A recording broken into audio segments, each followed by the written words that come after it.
It's your man Jay Graves Report, and welcome to the College Football Weekly Wrap-Up, Week 1. Y'all know how we get it in, so let's get it in. Wrapping up the top 5 ball games of the weekend, so let's get right to it. Now, since it's Labor Day, bruh, I gotta get this in so I can go get it in. You know what I mean?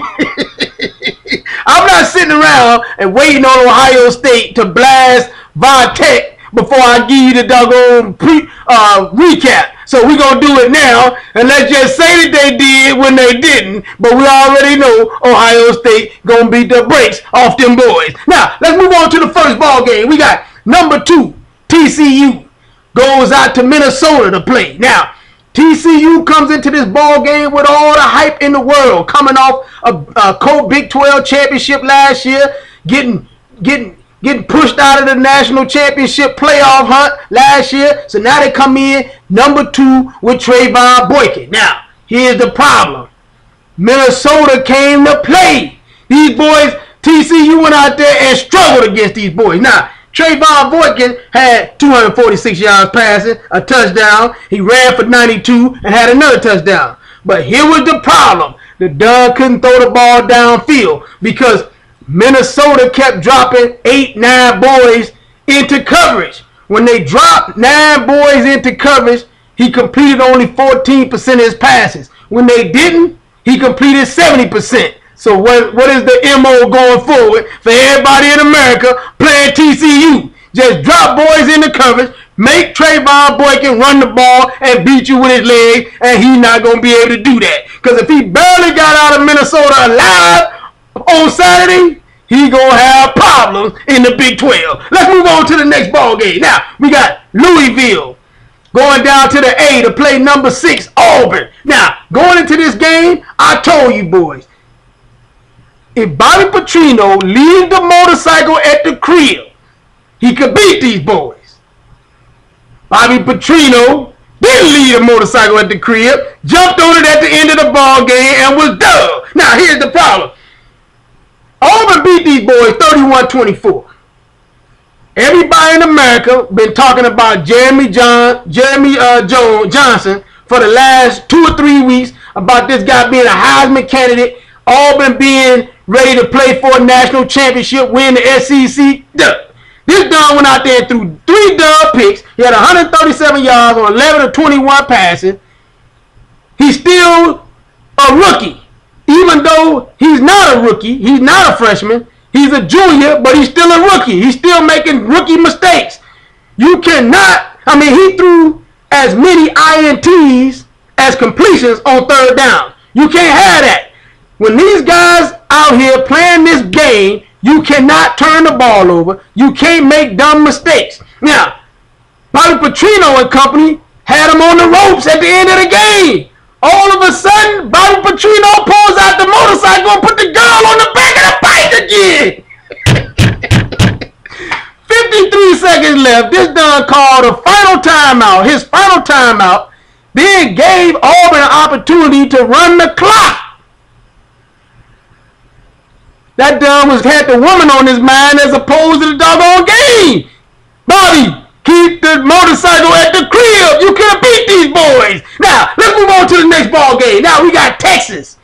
Goes up to South Bend to play number 11, Notre Dame. Now, going into this ball game, I picked Texas to win because I figured Texas had better athletes. They could go in there after Charlie Strong been there for a year, been kicking all kind of boys off the team. I figured he could go in there and squeak a win out at Texas. It was a problem.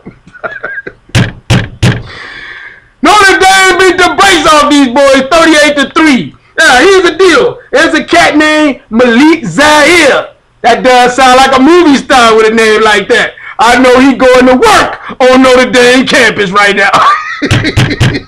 Hey, he was 19 of 22, 333 yards, and 313 yards, and 3 touchdowns. Will Fuller, 7 catches, 142 yards, 2 touchdowns. Time possession was nuts for Notre Dame. It kept the ball more than 39 minutes on these boys. Charlie Strong, let me be honest with you. I am a native Texan. The good old boys down in Texas aren't going to be very patient with you if you going out getting blasted by boys every week. So we gonna give you this one blast right now. You can't get blasted for the rest of the season because there's gonna be a problem. They gonna hook you up to the back of one of them doggone pickup trucks and drag you all over Texas if you don't start winning real quick. I'm just keeping it real with you. It got so bad by the fourth quarter. Bevo had taken his horns off, put a wave cap on, some house shoes, and started smoking blunts, bro. And gambling on the side of the Notre Dame Stadium with a leprechaun. Hey, Charlie Strong, you cannot get blasted the rest of the season.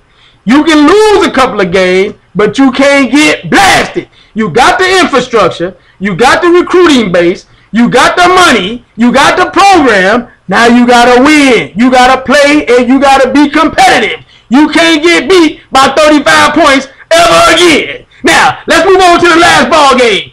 To the next ball game. We got number 3, Alabama goes down to Dallas to play number 20, Wisconsin. Now, we figured that Alabama would win this ball game. I figured Alabama would struggle offensively because they lost so much firepower last year.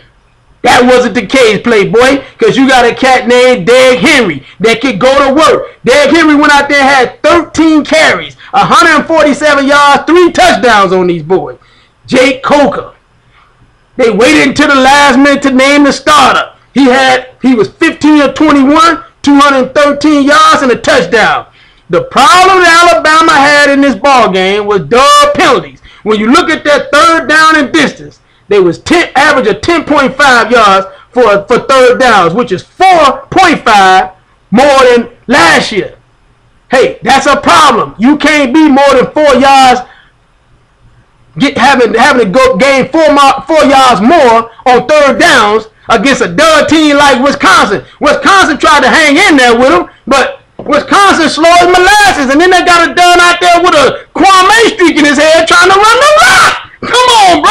Let's move on to the next ball game. Now, we got number 1, Ohio State, going into Blacksburg to play Va-Tech. We're not even going to wait for this game to be played, bro. It doesn't matter who Urban Meyer names as a starter, whether it's J.T. Barrett, Cordell Jones, or Mickey Mouse, bruh. They gonna beat the brakes off these boys tonight. So we just gonna put that one down as a W for your boy, and we gonna keep on riding. It's your man Jay Graves Report from TheJayGravesReport.com, or you can hit me up on Twitter at JayGravesReport so you can holler at your boy.